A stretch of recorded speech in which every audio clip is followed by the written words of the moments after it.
Stephen.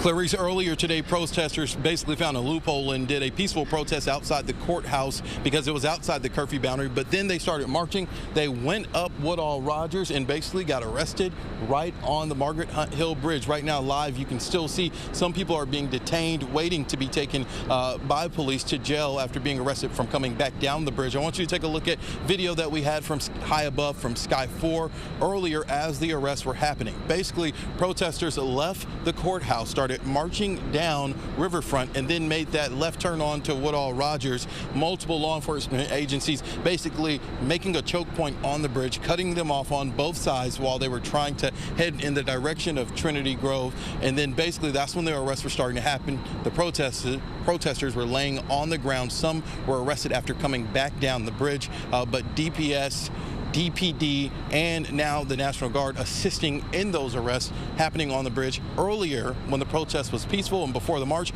we talked to Chief Hall about what she thought about the protest. I would say to them, I support them. We are all angry about what happened to Mr. Floyd.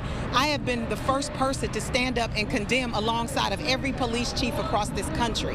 And we know that these are things that have happened in the past, even in the Dallas Police Department. And we're committed to the change.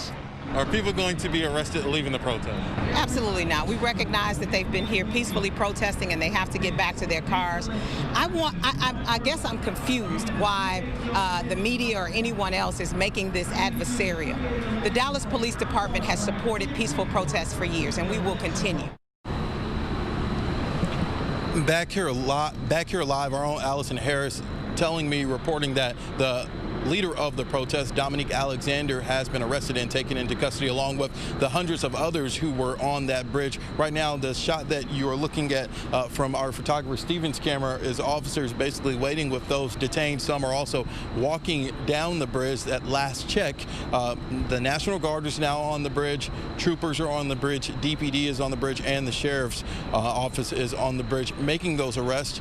We counted at least 3 full-size DART buses and 2 medium-sized DART shuttle buses on the bridge as well, assisting law enforcement as well as police vans to get all those hundreds of protesters into custody and taken to jail.